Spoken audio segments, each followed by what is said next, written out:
My name is Arthur Vance, and for 15 years I have been a land surveyor. If you ask the average person what a surveyor does, they'll tell you we look through tripods on the sides of highways. But my specialty was different. I was the man they called when a tech company, a logging conglomerate, or a wealthy recluse bought thousands of acres of untamed wilderness land and needed to know exactly what they owned before the bulldozers arrived. I liked the solitude. I liked the mathematics of it. The world makes sense when you reduce it to angles, coordinates, and boundaries. Or at least, it used to.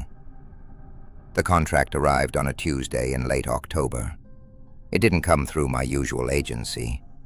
A man named Mr. Sterling contacted me directly. He represented a private estate that had recently acquired a massive, triangular tract of land deep within the dense forests of western Washington, an area the local mapping software simply labeled as Unsurveyed Sector 4G. The pay was absurd, $50,000 for a 2-week solo survey. "The terrain is dense, Mr. Vance," Sterling had told me over a secure satellite call. His voice was completely flat, devoid of any human warmth. "The canopy is too thick for satellite imaging. We need boots on the ground. We need boundaries drawn. But more importantly, we need to know what is in the center." "The center of what?" I asked. "The blind spot," he replied, and then he hung up.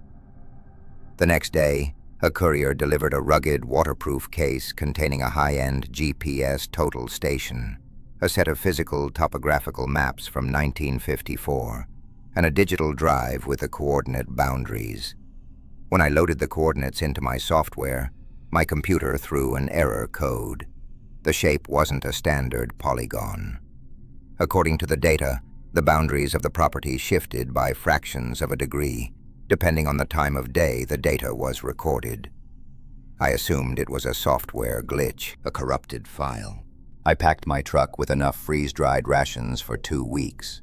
My heavy-duty cold-weather gear, my surveying equipment, and my grandfather's old .357 Magnum. I wasn't expecting trouble from people, but the Pacific Northwest woods belonged to the bears and the cougars. I drove until the asphalt turned to gravel, and the gravel turned to dirt, and the dirt finally vanished into a wall of ancient, towering Douglas firs. I parked my truck at the final absolute coordinate of civilization, strapped 80 pounds of gear to my back, and stepped into the trees. The first thing I noticed was the silence. Forests are rarely quiet. There is always the chattering of squirrels, the distant drumming of a woodpecker, or the rustle of wind through the ferns. But 3 miles into Sector 4G, the world became muffled. It felt like walking into a room lined with heavy velvet. Every step I took sounded distant, as if the forest floor was absorbing the sound waves before they could travel. I set up my first baseline marker, driving a brass survey cap deep into the earth. I leveled the tripod, turned on the GPS unit, and waited for it to sync with the satellites. The screen flickered, searching for signal, searching. Then the numbers began to roll. The latitude and longitude coordinates on the digital screen weren't staying still. They were counting upward, rapidly, like a car's odometer, before dropping back down to 0. "Great," I muttered, tapping the glass casing. "High-end tech, ruined by a localized magnetic field." I turned off the digital unit and pulled the 1954 physical map from my coat pocket. It was a beautiful piece of hand-drawn cartography, but as I unfolded it under the dim twilight of the forest canopy, I noticed something strange. In the exact center of the map, where the mountain ridges should have converged, there was a perfectly circular white space. No trees drawn, no elevation lines, just a blank void with a single word written in faded black ink. Omission. By the 3rd day, I had completely lost my faith in geometry. I was moving systematically, creating a grid. Every 500 meters, I would drop a marker, take a sightline reading, and move forward. But my compass was lying to me. I would walk a straight line due north for an hour, only to look down and find my compass needle spinning lazily in a complete circle, like a dying insect. Even the flora was wrong. The ancient Douglas firs and hemlocks that dominated the outer edge of the sector began to thin out. They were replaced by a species of tree I had never seen before.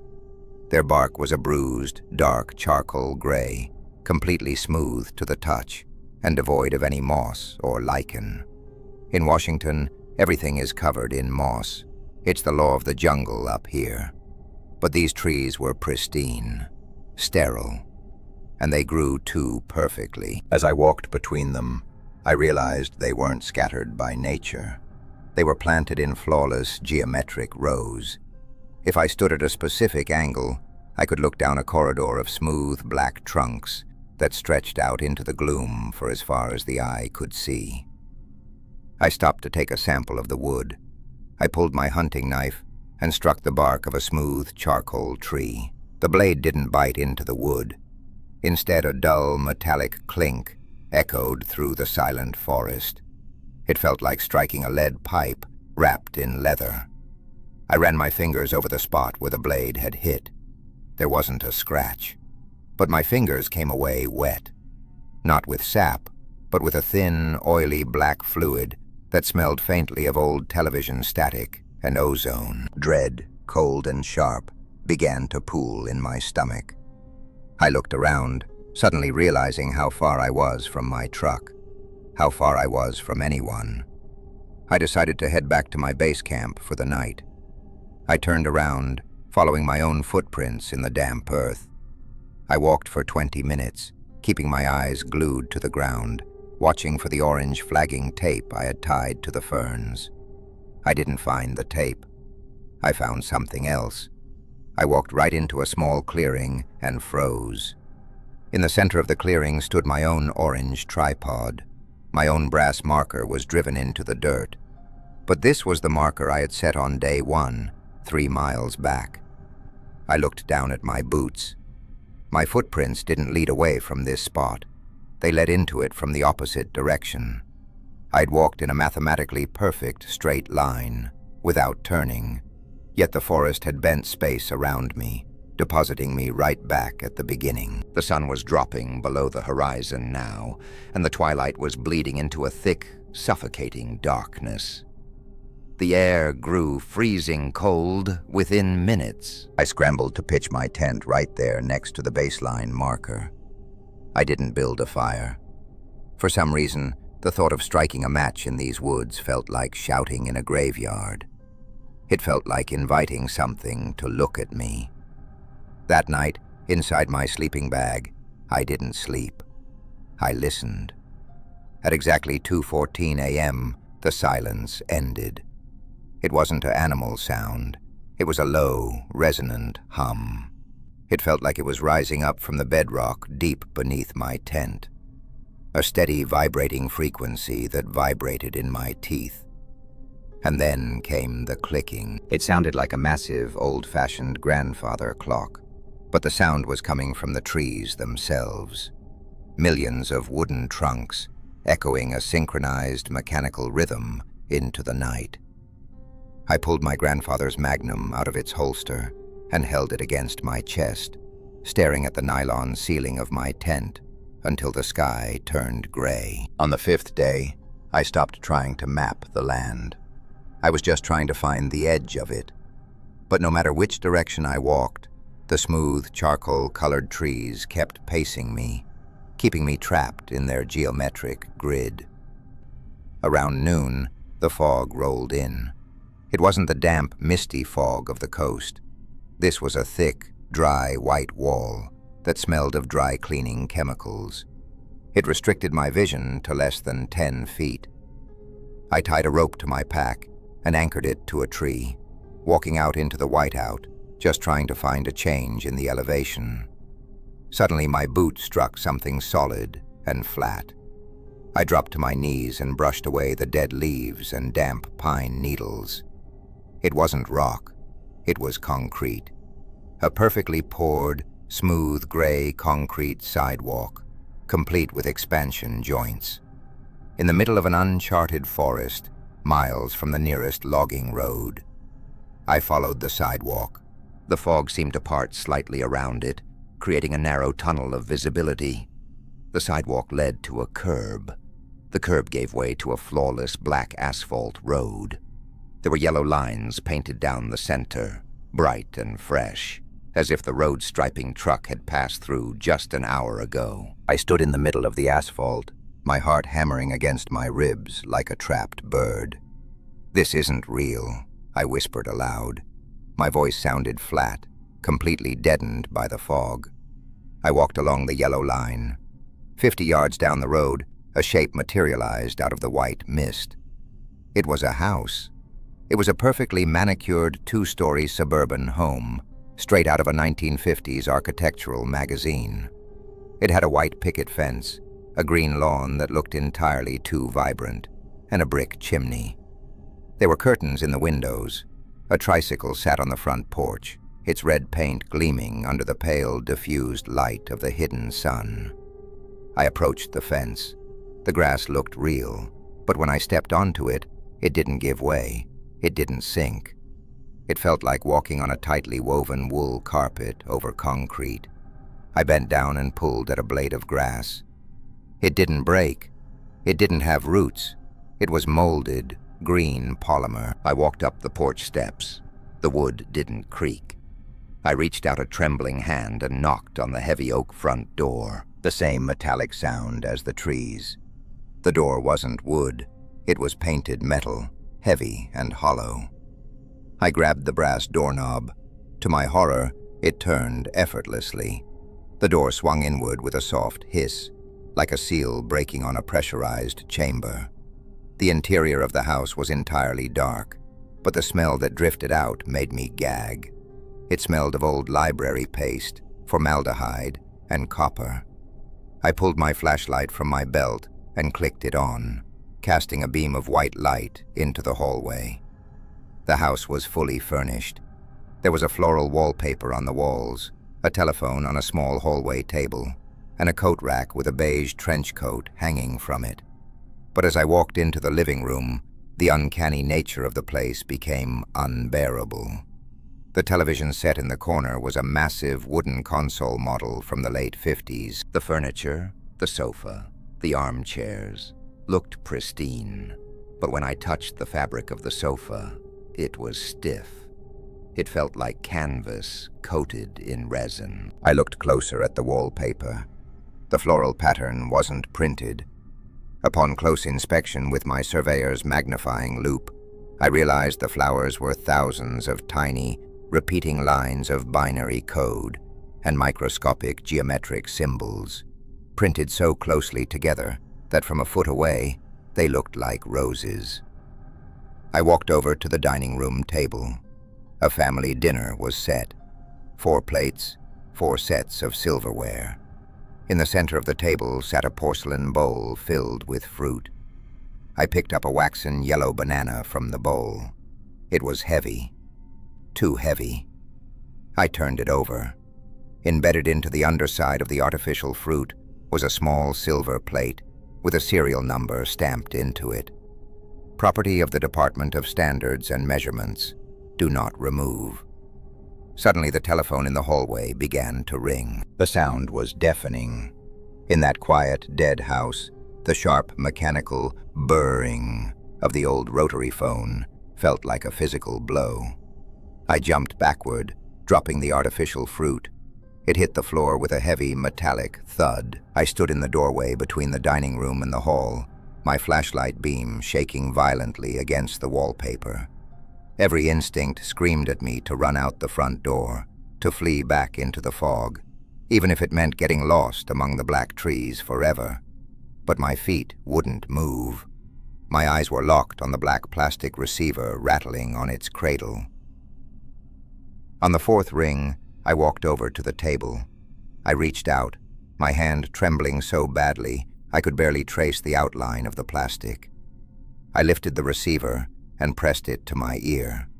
I didn't hear a voice. I heard the sound of breathing, heavy, wet, and rhythmic. It sounded like someone was breathing through a damp cloth, and underneath the breathing there was a faint, crackling audio feed.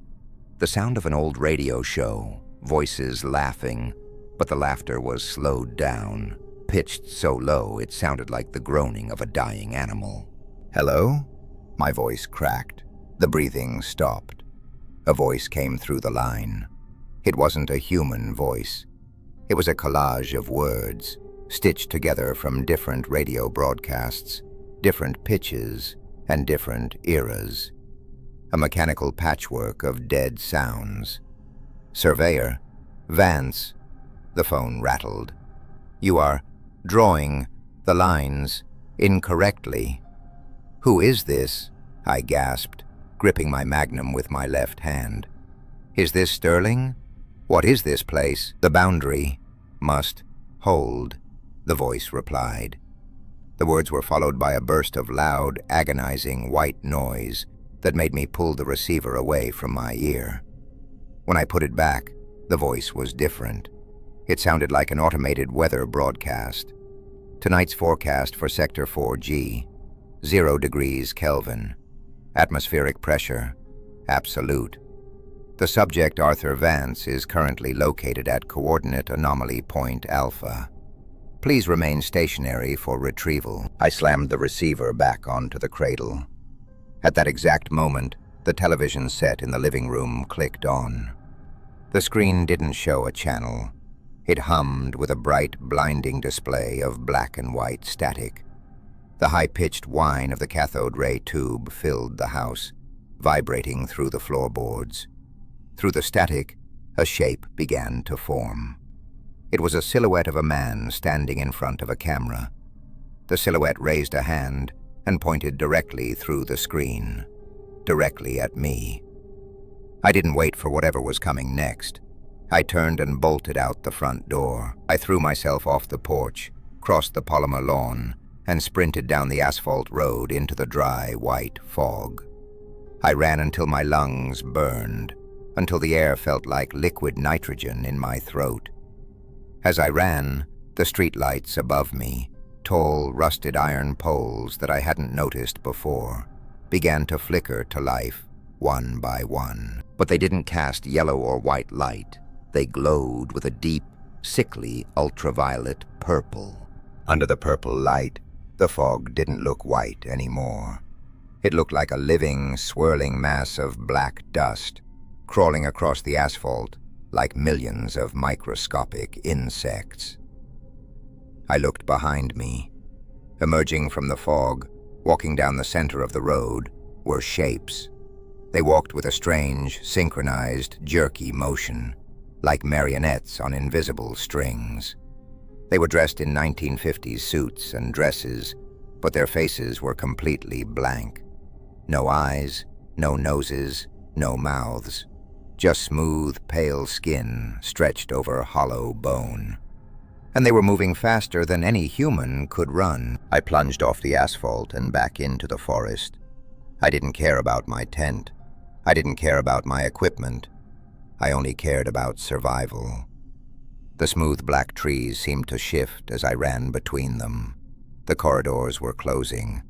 The geometric rows were narrowing, trying to pin me in place like a mouse in a maze.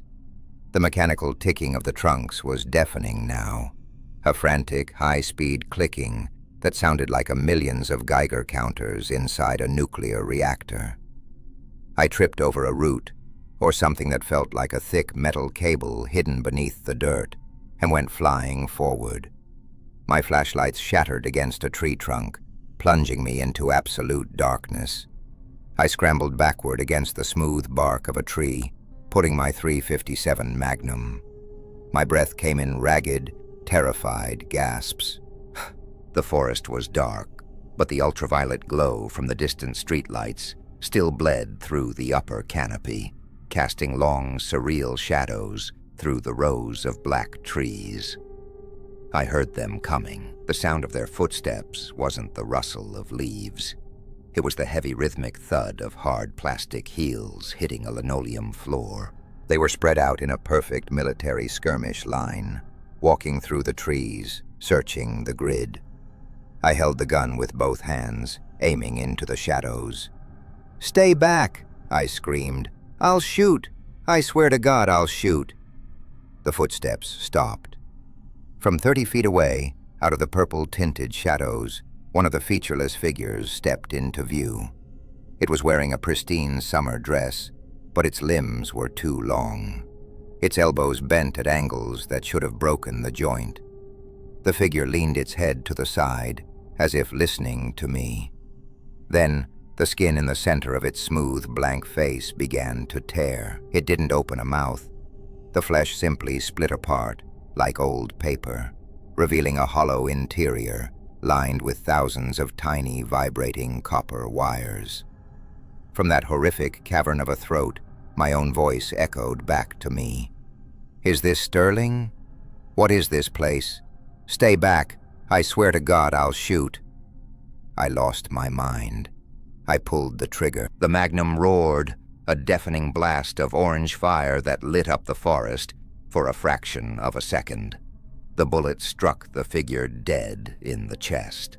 The sound of a heavy iron plate being hit by a sledgehammer. The figure didn't fall. It didn't bleed. It staggered back half a step, the metal cavity in its chest dented but intact, and then it straightened itself up. I fired again, and again, and again. 4 shots into the dark, the muzzle flashes illuminating more figures closing in from the left, from the right, their wire-filled faces splitting open in unison. When the gun clicked empty, I turned and ran blindly into the dark. I didn't look where I was going. I just pushed through the branches, feeling the smooth bark strip the skin from my hands. The air grew colder, heavy with the smell of copper and static. I felt my legs giving out. My heart was failing. I was going to die here, in the Omission, and my name would become just another missing persons report that the police would abandon after a month. Suddenly, I burst through a thick patch of briars and fell down a steep embankment. I rolled through the mud, rocks tearing at my clothes, until I hit the bottom with a heavy splash. I sat up, coughing up muddy water, and looked around. The smooth black trees were gone. Above me, the ancient twisted branches of a real Washington cedar tree reached toward the sky. The air smelled of damp earth, rotten wood, and fresh pine. The mechanical ticking had vanished, replaced by the beautiful, chaotic, rushing sound of a real forest river. I looked back up the embankment. At the top of the ridge, right where the cedar trees gave way to the smooth black trunks, the figures stood. There were dozens of them now, standing shoulder to shoulder along a perfectly straight line in the dirt. But they weren't crossing it. They stood exactly 1 inch behind an invisible boundary. They stared down at me with their torn, hollow faces, completely motionless under the pale morning light that was finally breaking through the clouds. It took me 2 days to crawl back to my truck. I had a broken ankle, severe hypothermia, and my hands were permanently scarred from the oil of those unnatural trees. I didn't call the police. Who would believe me? A surveyor who found a 1950s neighborhood inside a shifting mechanical pocket dimension in the woods. They would put me in a psychiatric ward before they ever sent a search party. When I got back to my apartment in Seattle, I checked my bank account. The $50,000 from the Sterling estate had been deposited, but there was a bonus. An additional $100,000 had been added to the balance. An hour later, my phone rang. It was an unlisted number. I didn't want to answer it, but my hand moved on its own. I pressed it to my ear. "Mr. Vance," the flat, cold voice of Mr. Sterling spoke. "We received the data from your brass markers before your equipment was abandoned.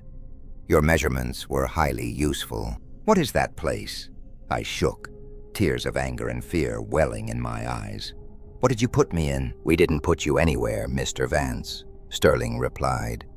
"The Omission has been there for a very long time. It expands by approximately 4 meters every year.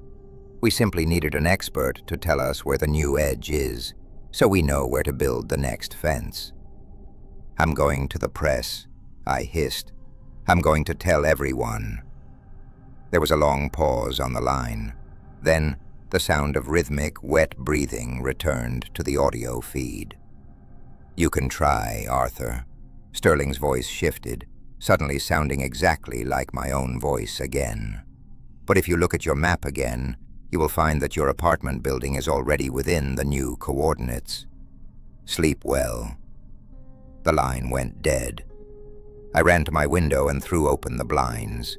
Down below, on the street corner of my busy Seattle neighborhood, the old city streetlight was gone. In its place stood a tall, rusted iron pole. As the sun began to set, the light flickered to life, casting a deep, sickly purple glow onto the asphalt below.